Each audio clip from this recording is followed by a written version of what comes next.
фотосесия на бебе на 16 дни в студиото ми в квартал Изток. Студиото е на тиха и спокойна улица, а ето там, сега ще видите, дъното е моето местенце. Разбира се, започвам с почистване на пода и проветряване. След това подготвям специалната маса за новородени, на която работя.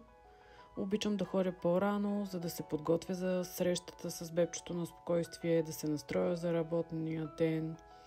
Ето тук показвам как започвам да сетвам масата. Майката на бебчето си избра лилав цвят за фотосесията.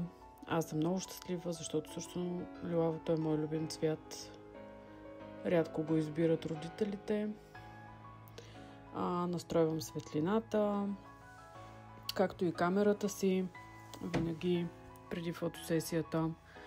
Посрещам бебчето с персонализирана табелка. Ще я видите сега. Ето я. Бебчето се казва Габи. Ето я и нея. Много е сладка. Мъничка, сладка душичка. Щом бебчето пристигне, храни се и започваме да се снимаме. Ето го и крайния резултат. Пишете ми в коментарите дали ви харесват снимките и дали вие бихте направили такива на вашето бебе.